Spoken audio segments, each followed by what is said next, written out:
Bu Vivi, kalau kita amati ya dalam beberapa waktu terakhir ini, transaksi perdagangan di BEI ini terlihat cukup minim begitu, artinya cukup sepi. Menurut Anda seperti apa psikologis investor saat ini? Apakah memang sedang wait and see? Oke, terima kasih Bu Anneke. Sebetulnya dengan kondisi seperti saat ini, memang dengan selesainya pandemi, ini memicu investor untuk melakukan diversifikasi investasinya ke sektor-sektor yang lebih real, di mana kalau dilihat pertumbuhan ekonomi sudah mulai tampak ada geliat, sehingga investasi-investasi yang tadinya dilakukan di pasar saham mulai beralih ke sektor-sektor real. Nah, ini yang juga sebagai salah satu faktor yang membuat transaksi lebih sepi dibandingkan tahun-tahun sebelumnya.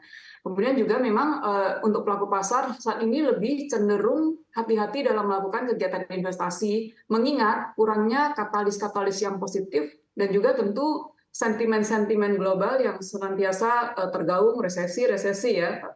Nah, ini yang menyebabkan transaksi juga agak menurun saat ini.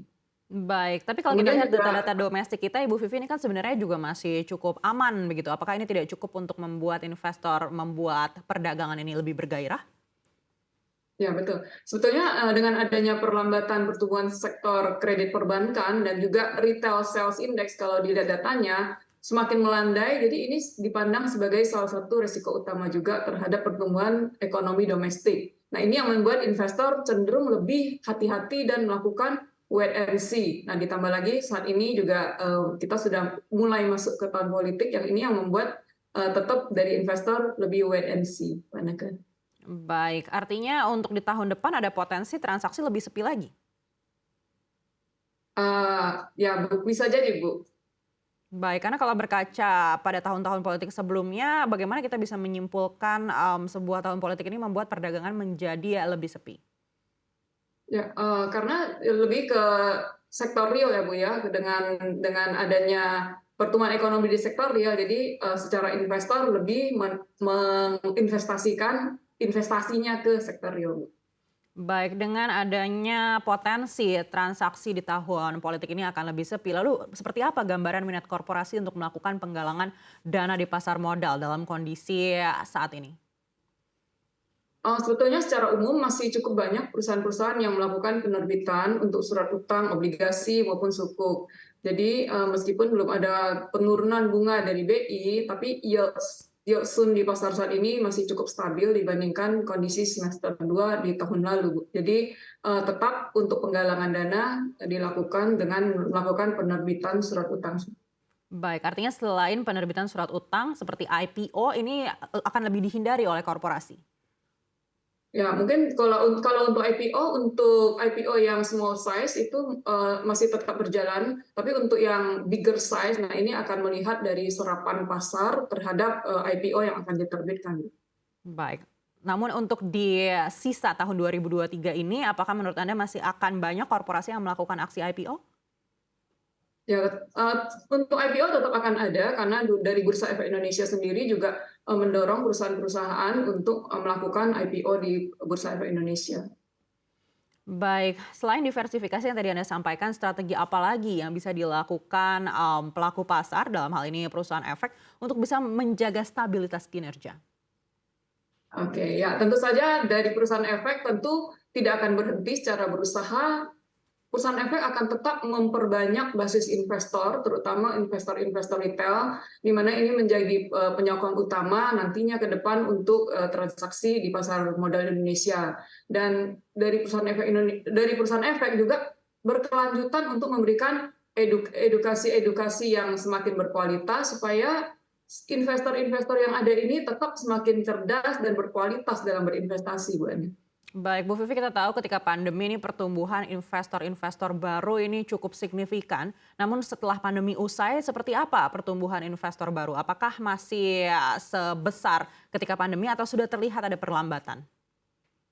Ya, memang tidak semasif pada saat pandemi, mungkin karena pada saat pandemi semua orang di rumah dan semua orang WFH sehingga lebih punya banyak waktu untuk berinvestasi. Nah, sekarang kondisi masuk lebih normal, tapi tetap untuk investor-investor tetap bertumbuh secara bagus juga untuk retail, walaupun mengalami perlambatan tapi tetap tumbuh, Bu Anneke. Baik, apakah API punya datanya seberapa besar pertumbuhannya? Nah mungkin mesti kami cocokkan dulu dengan data di KSEI untuk pertumbuhan SID-SID yang baru ya Bu Anneke. Baik, iya Bu Vivi kalau kita lihat seperti yang tadi Anda sampaikan juga memang ini terlihat ada perlambatan begitu ya dibandingkan dengan tahun pandemi. Lalu strategi apa yang mungkin disiapkan perusahaan-perusahaan efek untuk bisa menggayat lebih banyak lagi investor di sisa 2023 nanti? Oke, tetap untuk edukasi tetap dikedepankan untuk kami lakukan di investor, kemudian juga menggandeng menggandeng komunitas-komunitas yang ada di pasar dan juga menggandeng Bursa Efek Indonesia tentu saja sebagai partner dalam memberikan edukasi kepada masyarakat. Jadi semua hal kami lakukan agar gaung untuk masyarakat Indonesia menjadi investor pasar modal juga semakin tinggi. Baik, sebelumnya kita tahu digitalisasi ini menjadi salah satu daya tarik untuk menggait investor-investor muda begitu. Namun saat ini strategi apa lagi yang mungkin disiapkan selain digitalisasi untuk lebih banyak lagi meraih investor muda? Ya, secara global tentu dari perusahaan-perusahaan efek harus terus berinovasi dan kerjasama yang dilakukan mungkin selain B2C akan kerjasama juga secara B2B sehingga potensi untuk menggrab investor juga akan lebih cepat sehingga pertumbuhan investor Indonesia ini juga semakin cepat akselerasinya. Baik, untuk B2B sendiri contohnya seperti apa Bu Vivi? Yang bisa bisa banyak dilakukan misalnya ya Bu ya, CNBC sendiri kan punya karyawan yang lumayan banyak. Nah, bagaimana seluruh karyawan CNBC ini bisa kita edukasi dan menjadi investor di pasar modal Indonesia. Nah, ini tentu harus ada peran aktif dari perusahaan efek dan juga Bursa Efek Indonesia untuk menggandeng B2B seperti ini. Baik, dan ekspektasi pelaku pasar seperti apa terhadap arah pasar keuangan kita di mana mungkin era suku bunga tinggi ini masih akan berlangsung lebih lama?